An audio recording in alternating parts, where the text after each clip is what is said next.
May I introduce you to the speaker for this evening, Ms. Sohey Ahn. So Ms. Sohey is actually a licensed tourist guide, and she has been guiding since 2013, long time already. And all this while, she has been tour leading VIP guests who are visiting Korea. And she's actually also the de facto trainer to actually train new guides on how to talk about South Korea history. So her passion, her enthusiasm, and knowledge of Korea history makes her narration comes alive.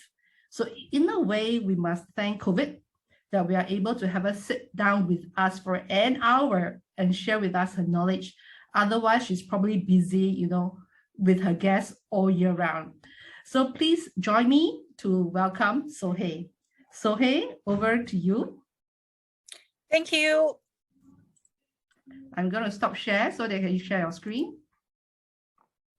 Okay. So, good evening, everyone.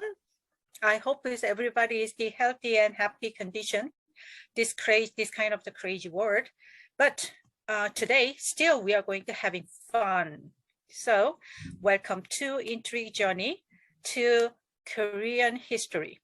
So before we get into the Three Kingdom period, I'm going to briefly cover the in Korean history. So, yes. Sohey, have you shown your screen? Oh, you cannot see my screen? Yes, I cannot see your screen. Can you? Not. Yep. Start. Yes, we can now. Yes. Okay. Yes. Good. Okay. Good. Yes. Good. Okay. So in Korea, we have a 5,000-year-old history. Among the 5,000 years, we have 5 dynasties, lovely. And before I get into Three Kingdom period, I'm going to go over briefly 5,000-year-old history.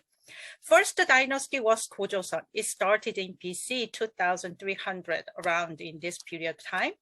And after that, we have a Samhan period, because it's when the Gojoseon was conquered by the Han in China. The leader of the Gojoseon moved to the southern side of the Korean peninsula, and they start in Samhan period. And after that, we have Three Kingdom period. Even if we call Three Kingdom period, but I personally say it's a Four Kingdom period. Majorly, there is a Goguryeo, Baekje, and Shilla. But in the between, there is a very important fabled, which is the Kaya, also very interesting kingdom. So I personally want to put this period of time is a Four Kingdom period. And after that, Shilla in 7th century, Shilla unified all 4 kingdoms. And then it became a united Shilla period. And this united Shilla period become the Goryeo dynasty. And the name of the Korea, originally we spell for Korea, came from this dynasty, Goryeo, because it's the foreigners in Goryeo dynasty. They has a trade a lot in the foreigners, especially in the Middle Eastern countries, and they cannot properly pronounce in Korea, and then they pronounce it Goryeo and Korea, and this is the origin of the name of today's Korea. After Goryeo dynasty, our last dynasty, Joseon dynasty, started in 14th century, which is the 1392. But this Joseon dynasty ended in 1910. We were Japanese occupation from 1910 to 1945. And we independent, and today is the Republic of Korea, started in 1948. And it become today's what you know the Korea. So this briefly about the 5 dynasty they've been to in Korean history. But today we are I'm going to majorly talking about Silla and Baekje. So let's move to the interesting country, which is the Three Kingdom period of time. So before I get into Shilla, I'm going to show you in 3rd century map. So all here, the pink, beautiful pink is the Goguryeo territory. And the beautiful green is a Baekje territory. And blue is a Shilla territory. And in the middle, the yellow is the Gaya territory. So if you see the map in 3rd century, we cannot miss the in Gaya. But maybe in Gaya in next time is that when we have another opportunity to, I wish I can have another opportunity to share about the Gaya kingdom. So then why the Shilla is such an important in Korean history? Because it's the longest dynasty in Korean history. They last 1,000 years. And another unique part, and Goguryeo and Baekje, while they were in a power based on the geopolitical reason, they moved their capitals. But in Shilla, they never moved their capitals. They always in Gyeongju as their capitals.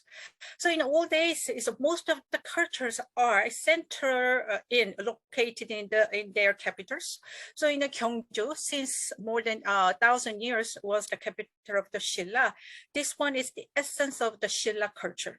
And you can see this culture is still in today if you visit in Gyeongju. Then where we are, I am in Seoul over here. And Seoul to Gyeongju roughly take a 4-hour drive. But my personal favorite transportation is express train. And if you take an express train, it's going to take a 2 hours, 10 minutes. And another way to go to Gyeongju is going to be start from the Busan. I know it's recently Busan become very popular among the people from Singapore, China, and Hong Kong. So if you want to start your tour from the Busan, it's going to take a 1.5 drive from Busan to Gyeongju.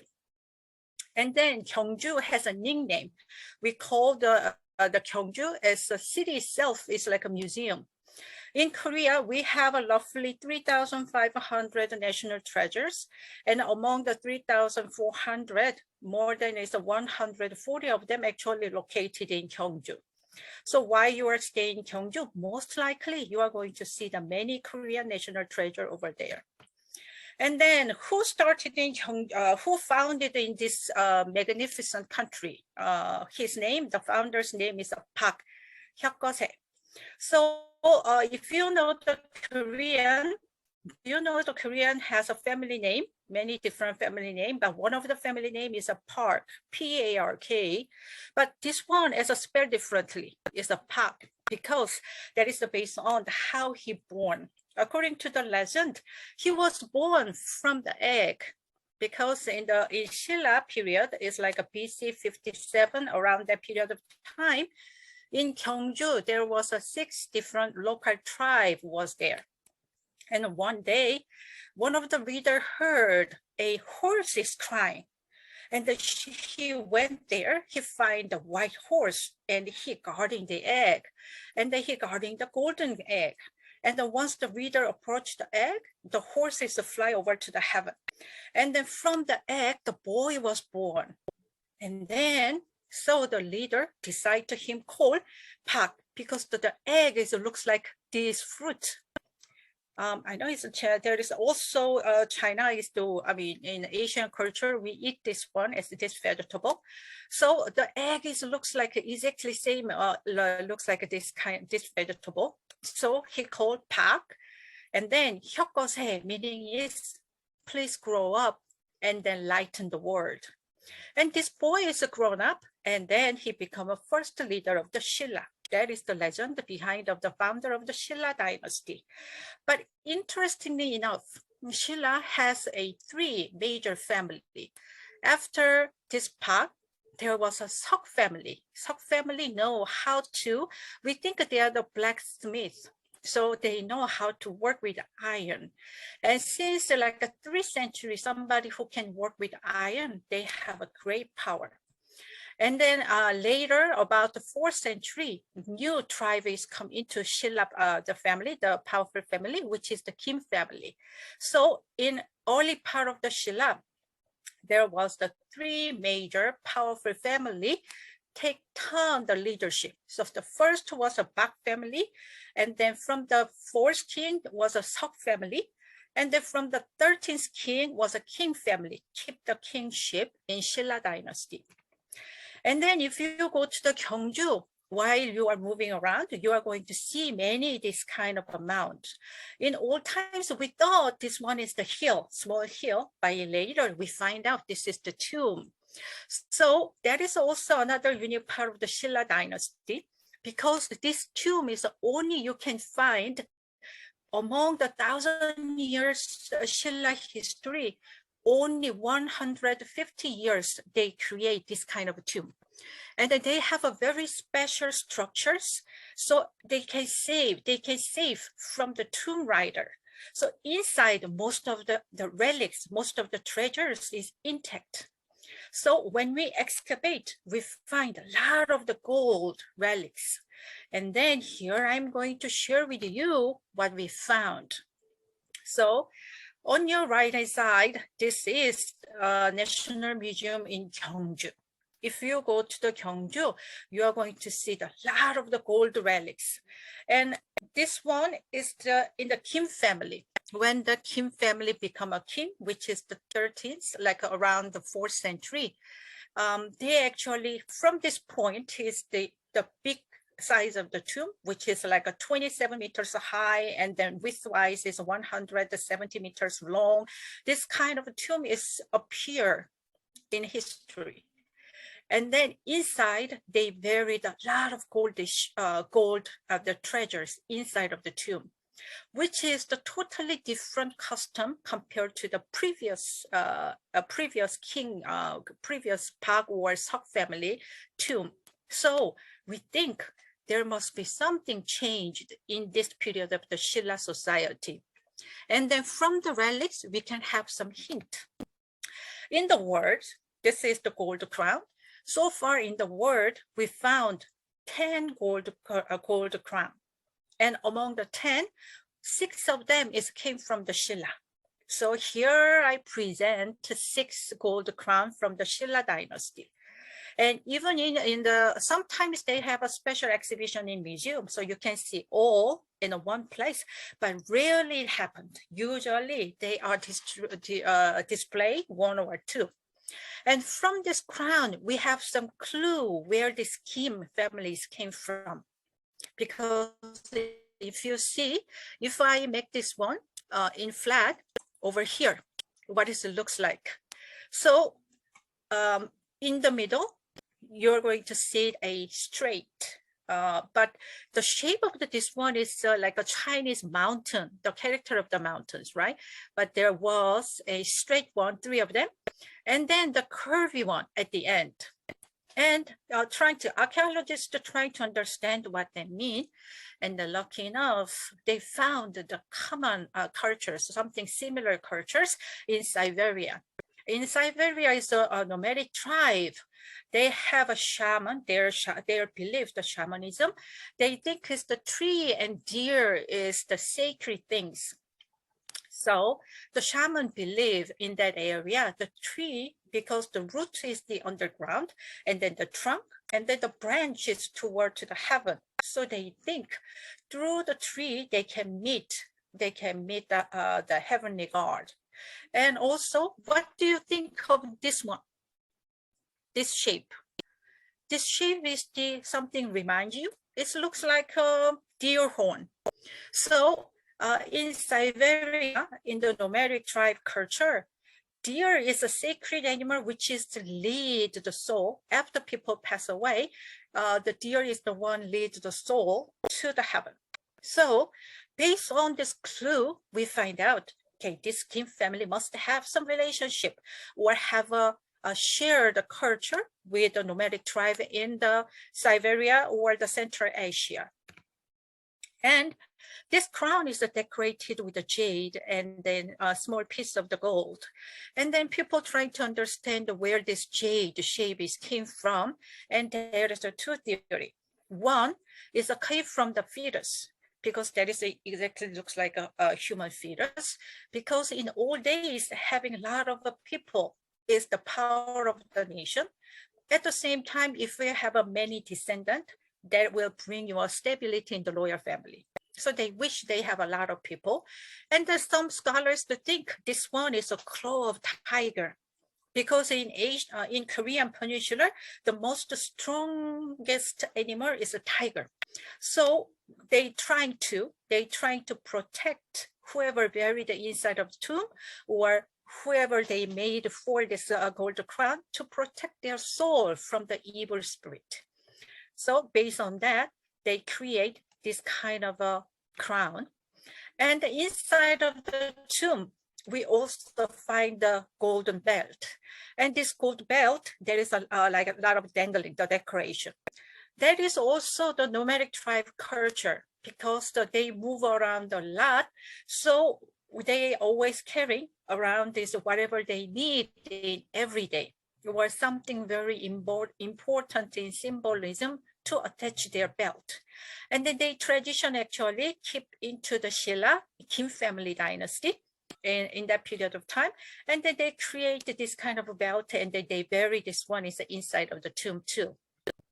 So based on all this kind of thing, we think this Kim family actually related into in that nomadic tribe, or they have an influence from them. And then not only for that, inside of the tomb, we found 10,000s of different gold, the relics, gold decoration, the fashion jewelry. So for example, earrings, necklace, and bracelets. And from these relics, you can see their craftsmanship, how delicately made this kind of the art. This one is the making of the art. Of course, this one is made for the king or queen or the royal family. So the master must be made this one. But I admire their patience. So if you see over here, there is a small, can you see the small bead? So they are individually produced this small bead, and then they, one by one, they attach this one to the surface. And also there is a leaves, and then they cut out from the gold plate, but they attach this one with a gold wire, and one by one to the each branch. So this one is a beautiful piece, and if they can give it to me, I can wear this one even right now. Still very fashionable. And in Shilla period of time, not only for women, but also men also wear, they love to decorate themselves. And then here you're going to see the men's earring too. What is the difference is usually the woman's earring has a thick head and the man's one is a thin head. And you're going to be wondering, it must be very heavy, because most of the gold is almost to pure gold, is 22K. So you think it's very heavy, but there is a tip inside of this head is hollow, is empty. So even if it's to look heavy, but actually it's not really. So this is the way they enjoy the gold. And how much Shilla people love the gold. And in Persia, there was the description in their history record. They described the Shilla as a land of the gold. And they said in Shilla, there is a huge mansions, which is the cover with the gold coatings. Even in Shilla, they have dogs. The rich also made with the gold. Even they have a bowl for the dog or the animal made with the gold. That much gold you can find out they can use in Shilla in everyday life. And even there is a story between the Shilla princess married with Persian prince, and then their son's adventure. So there was a novel about that. So if you see all those kind of the record, there must be very close trade between Shilla and Persia, which is today's Iraq. And another evidence is, if you go to Gyeongju, you're going to see this kind of the stone statue in front of the tomb. They are the guardians of the tomb. But if you look closer, do you see their nose? I mean, Koreans do not have this kind of big nose. Do you see their eyes? It's a big eyes. And their beard is a curly. Their hair is a curly. Obviously, this is not Korean. They are foreigners, more like Middle Easterns. So In Shilla dynasty, there is a lot of foreigners that actually live and make their life inside of the Gyeongju. But gold is not the most precious thing. In Shilla dynasty, the most precious thing is glass.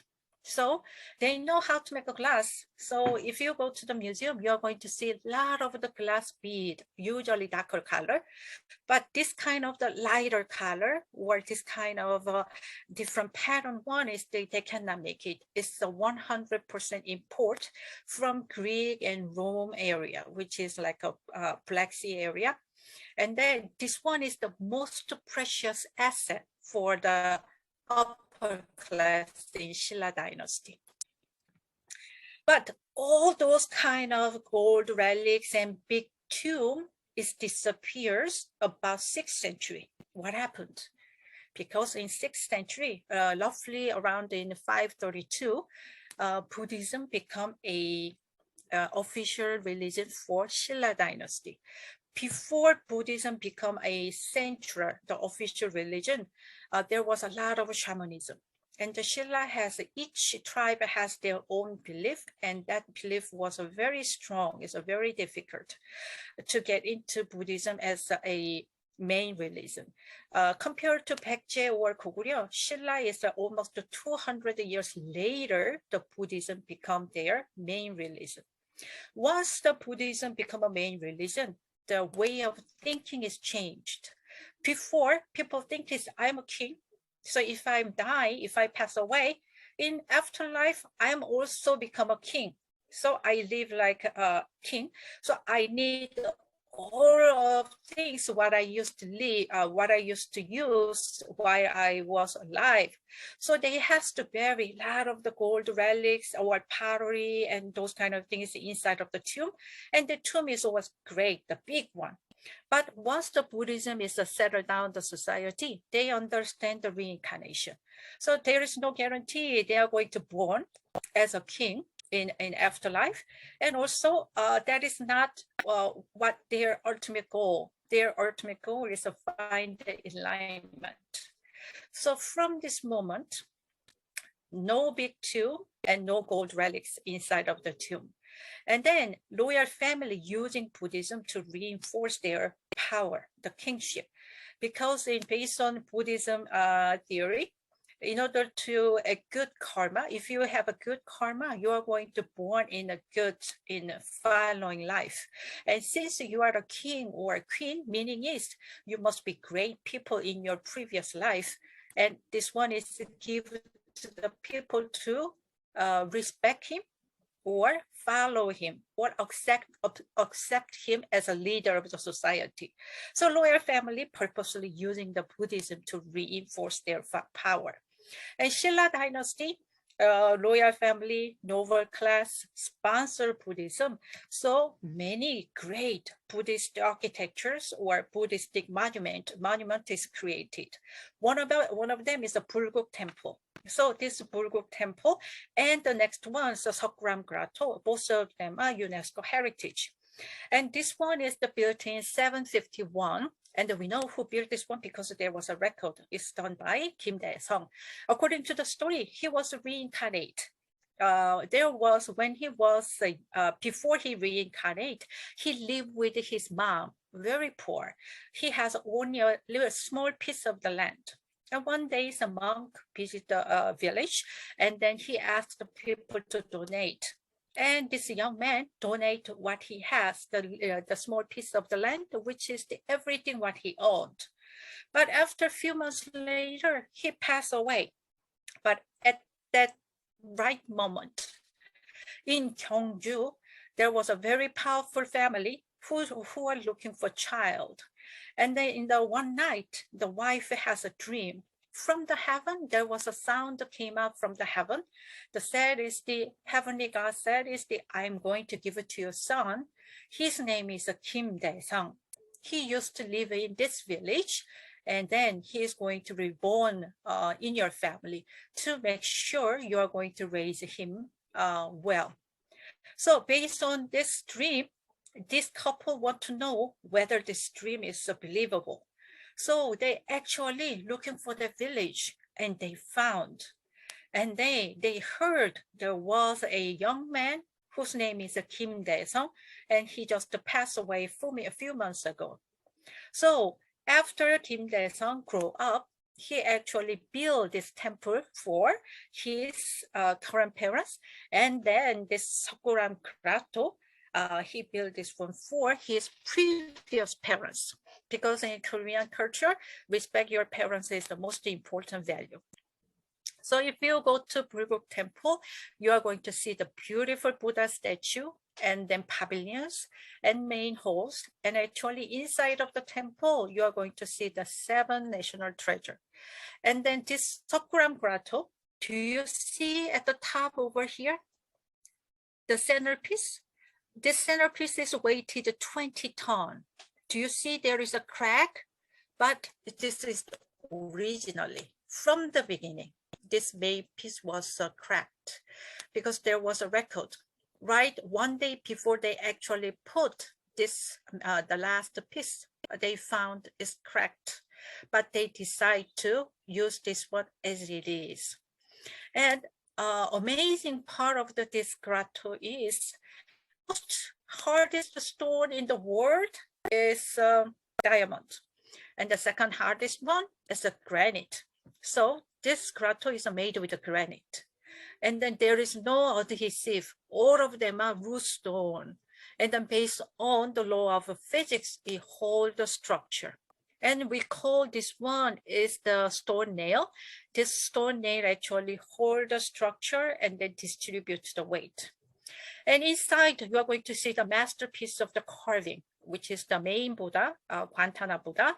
And then you are going to see his 10 disciples, and then Bodhisattva, and 4 guardians and 2 gatekeepers. So inside there is a 48 Buddhist statue and sculpture figures. And this one, especially the main Buddha, this structure is to show the mason in Shilla, they understand of the ratio, the art of the ratio. Because once you go there, you're going to see the Buddha is exactly symmetry. But if we actually measure his eye, and if we measure his shoulder, and if we measure his knee, each of side, left and right side, the size is different. Because in Shilla dynasty, the Mason understand, in order to look symmetry, they have to make asymmetry. And then they find the ratio. So based on the ratio, they created these main Buddhas and the whole structures. So you are going to see the art of the ratio, and then the Shilla Masons, the understanding of the technology and the physics was amazed by the result product. So this one is the Shilla, the Sakuram Grotto. And this one is the one. It's a little bit difficult, but must go place, because it's the Buddhism is sponsored by the royal family and the noble class. They have many great temples, but usually it's for the upper class. In the 7th century and 8th century, when the Shilla become united, the commoners, or they are not a socially high rankings, but the rich people, they want to have their own temples or the place that they can worship to the Buddha. So Namsan, which is the South Mountain in Gyeongju, become a temple for, like a Buddha's word for everybody.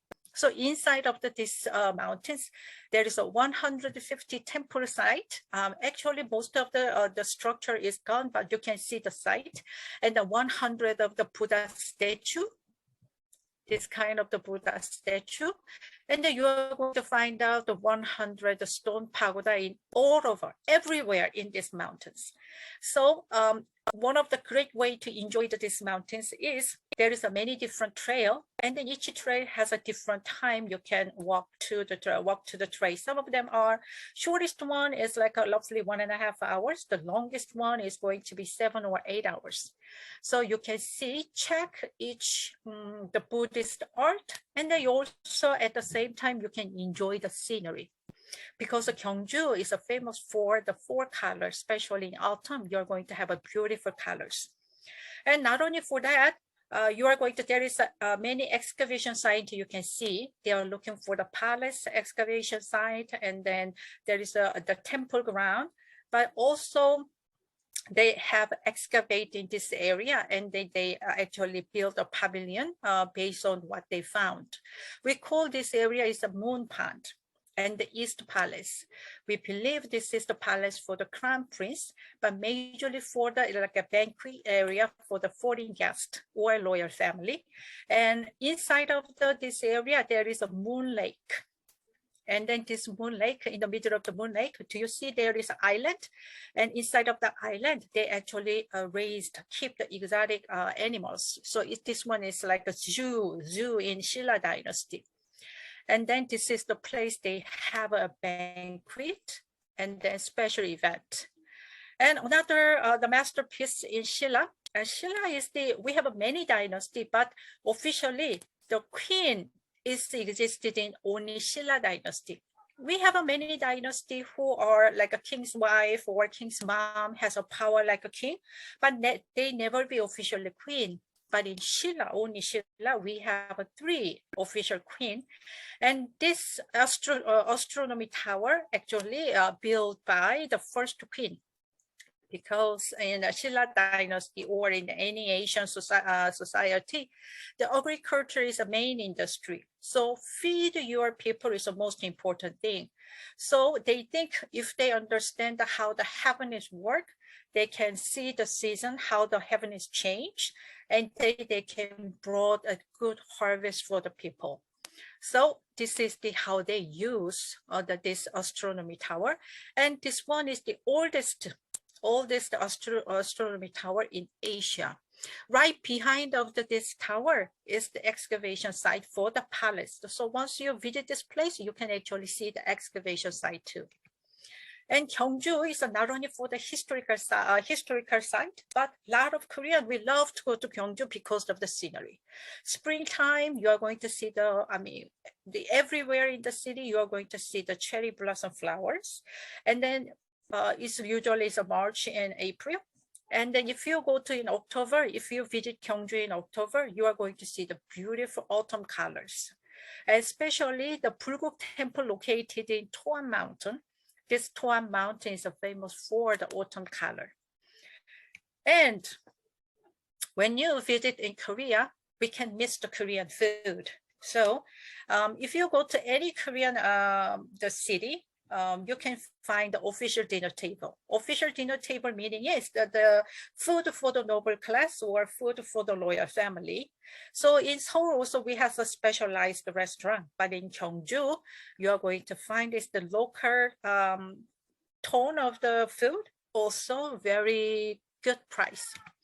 And Gyeongju, one of the famous dish is the sambap.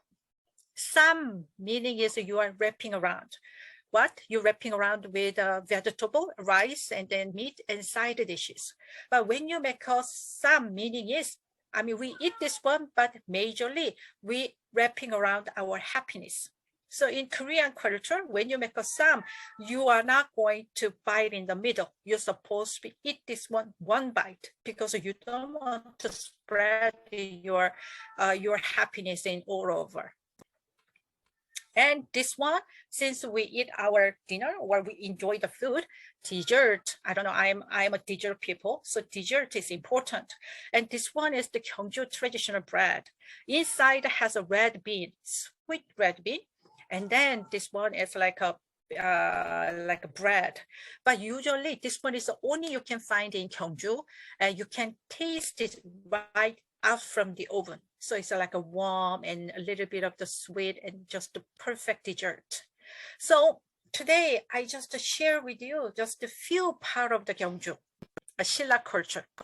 There is many more, and there is a many interesting legend too. And if you come over, I wish I can share with this more story with you in face-to-face.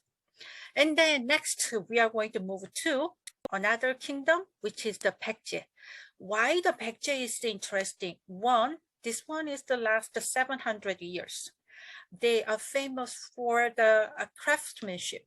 So in Shilla, when they make an important monument, for example, Shilla, when they make a 9-story wooden pagoda, which is like 29 meters high, or when you're carving one of the stone pagoda in Bulguk Temple, they actually scout the Baekje artist, and then they are the one who made it. So they actually influenced a lot of culture, not only for Shilla but also Goguryeo, and even in Japan. So let's go to Baekje. So Baekje, we know how they start. The Baekje, the founder is actually the stepson of the Goguryeo king. But the Goguryeo kingship went to the king's the real son. So these two stepsons decide to leave the Goguryeo and start a new kingdom. That was the Baekje. There was two brothers. The elder one went to the Incheon. You know where is the Incheon? When you come to Korea, the Incheon International Airport, that area, the West Coast area. And then the younger one went to the Seoul. But the place is the Incheon is like how do I say, wetland, and it's salty. So the crop doesn't grow over there. So this elder brother joined his younger brother, and it became a Baekje. Interestingly, so the Baekje, the first capital was today's Seoul. So, and I know everybody at least one time visits Korea. So you know Han River. So Han River dissects the Seoul. Northern side of the Seoul is usually the old, and most of the historical relics are located in northern side of the river. And the southern side of the river usually like a trendy, entertaining, or the financial district and those kind of things. I think in the founder of the Baekje, he know the future. So he must be like a trendy. He chose his capital in the southern side of the river. So they keep this capital more than 400 years. But in 475, when they have a war with the Goguryeo king killed the Baekje king. And they captured the capital. They captured Seoul. So they have to hastily move to another city, that is the Gyeongju. And we believe the royal family must have a special tie with the local power. So I think they hastily moved to the Gyeongju. But they stay here only 63 years because there was urgency when they moved over here. So there was not that much preparation.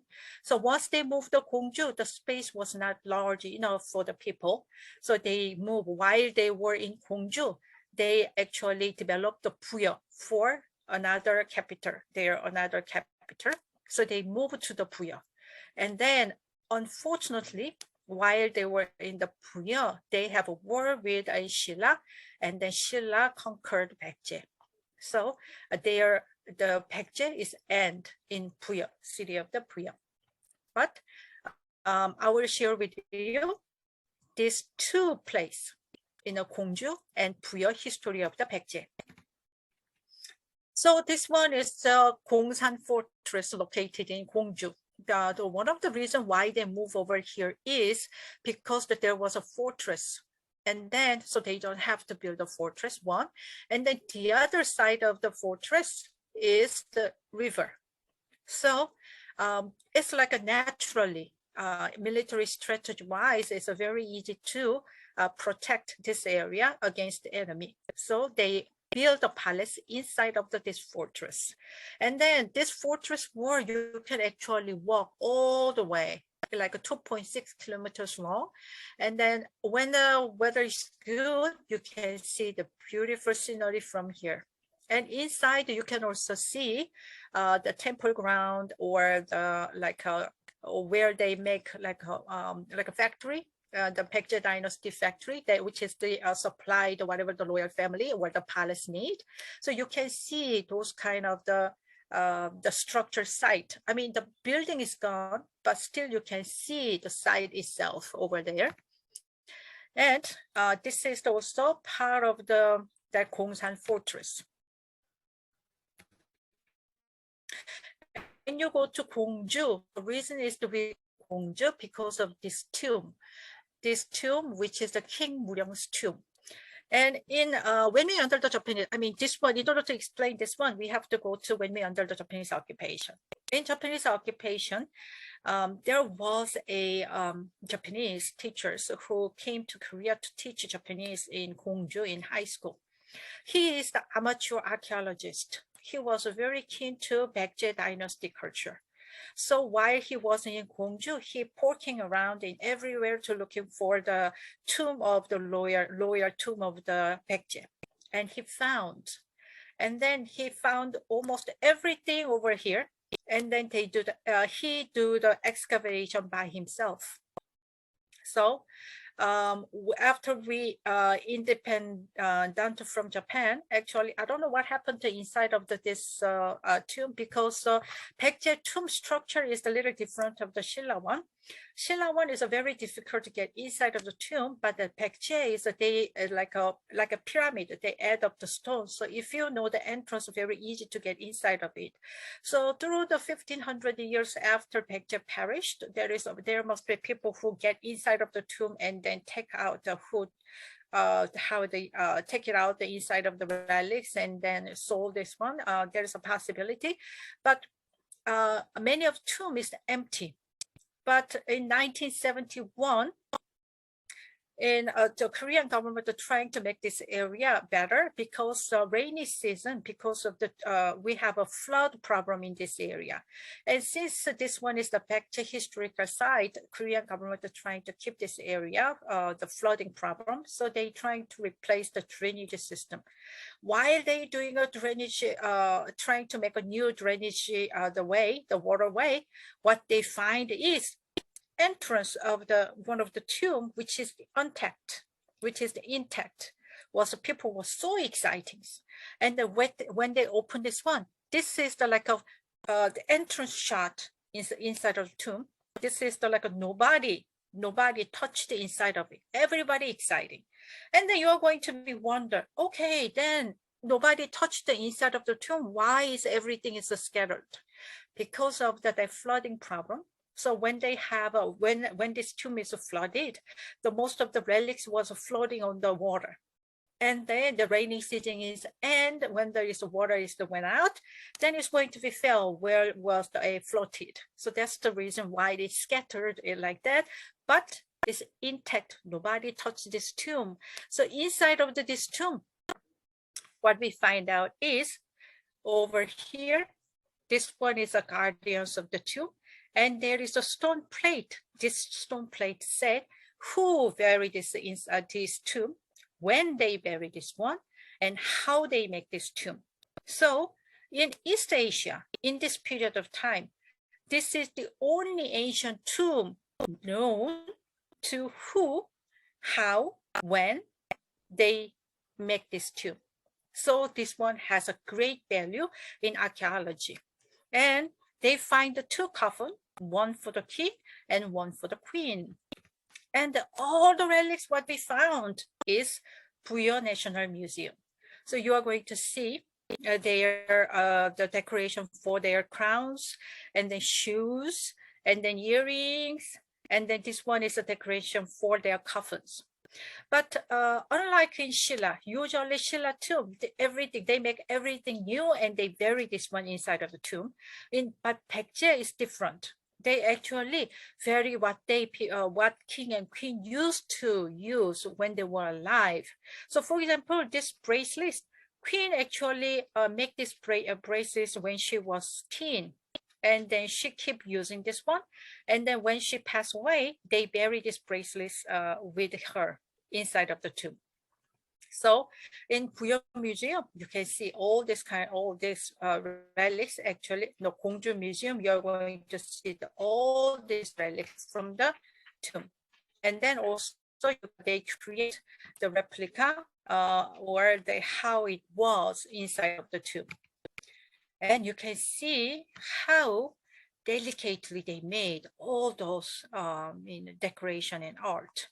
And wonder why they Shilla scout Baekje artists to their country. And then while they were staying in Gyeongju for 63 years, they actually developed Buyeo. for the new capital. And then they built Gongsan, Busosanseong, which is fortress because they have to protect the palace from the enemy. So they actually built Buso fortress. And then they were here like roughly 100 something years. And then he is the king who moved the capital to Gyeongju to Buyeo.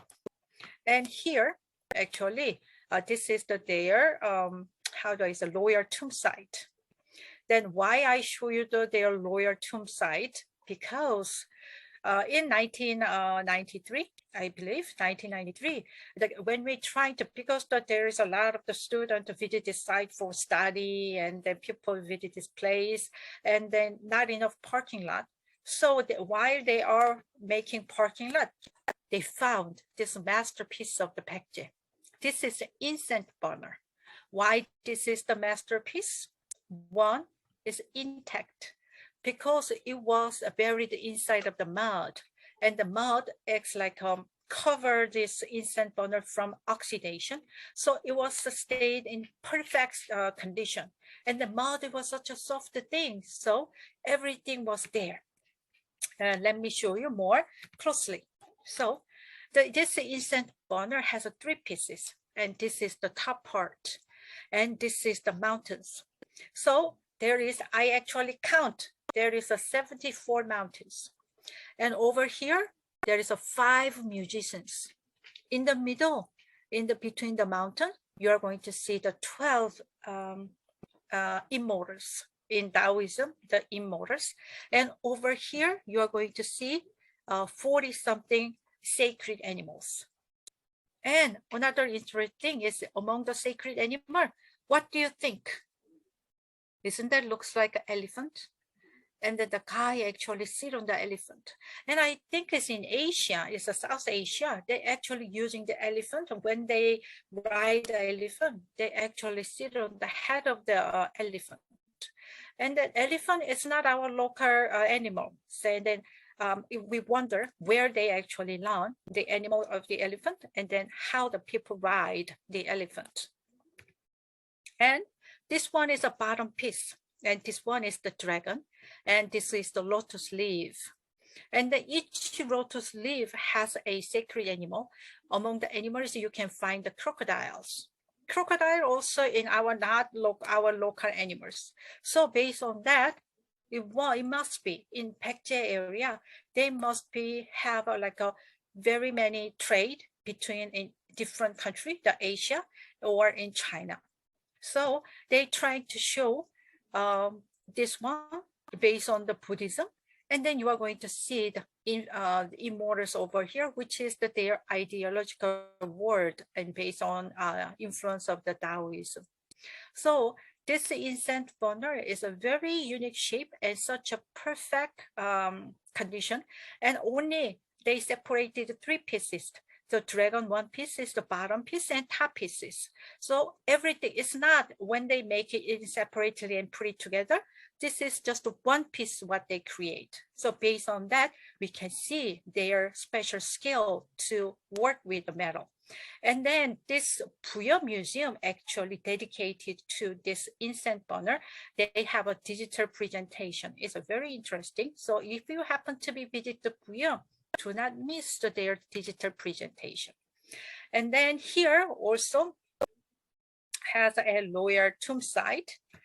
And this one is one of the famous Baekje stone pagoda, because the Baekje is the first kingdom. Usually before, when they create the pagoda with the stone, made of the wood, usually. But from the Baekje, they try to make the stone pagoda. So still they have the influence of the wood technique, but this one is the Baekje is the first country who actually create the pagoda with the stone. And Baekje people also, I think they are the one who may teach the Shilla about the art of the ratio. The height of this first one is the same as if you add the the third and fourth one is the same height. And then if you have this one and this one is add up, also same height of the first one. So that one give it to you very stable looking. And also they are curved, the cut end side of the roof stone is a little bit up. They give it to the stone, the heavy stone pagoda has a very active and sharp image of it. So they are the founder, or they are the first one who actually create the stone pagoda in Three Kingdom period. And then Baekje, even if they trying to move, trying to save their country, so they move their capital 2-3 times. But unfortunately, when they have a better, Shilla has a joint force with the Tang, and the Tang dynasty, the joint force with the Shilla dynasty and Tang dynasty army actually conquered Baekje. And then this one is like I'll show you the last day, almost the last day of the Baekje, because their capital was conquered by the Shilla army. And then this is the court lady who jumped from the cliff. This one inside of the Puso fortress. And then we call this area is a Naka-am, meaning is a flower fallen cliff, because the court lady fell from the cliff. It looks like a flower is fell from the cliff. And you can actually go all the way up over there. And then since we are in Buyeo, we cannot miss the Buyeo's food either, the Baekje food either. And their specialty is using the lotus root and then lotus leaves. So it's like a wrapping around the rice and the lotus leaf and steamed it, and also using the lotus root. And also they are special for this patty. They're using a cow rib meat or the pork lip meat, the most delicious part of the meat, and they make a patty. They serve this one with the lotus, lapping around the lotus leaf steamed rice. Very delicious. And this area is famous for chestnut. Anybody know the Korean makgeolli? Some people call the makgeolli is the rice wine, but I don't think so. To me, it's a rice beer, because the making process is exactly the same as beer. And then if you go to one of the fun, if you happen to be love the makgeolli, one of the fun trip is going to be when you're moving around in Korea, you can taste the local makgeolli. And Gyeongju, since they have a chestnut, a lot of chestnut, there is a chestnut makgeolli. Very good. And this one is a chestnut dessert. And then they have a many different festival too. There is the Chestnut Festival, and also they have a Lotus, the Light Festival. And because of the Corona, we don't have to, for 2 years, they cancel it. I cross my fingers this year, they can restart this one. And also I cross my fingers, I want to see you guys again. See you guys in Korea in face-to-face soon. And then once you visit over here, I can share more story with you about the Korean culture. And you know where you can find me. You can find me in Intriq Journey. Okay. So I hope everybody has a great time. And thank you for participating in this webinars. And I believe we have a Q&A.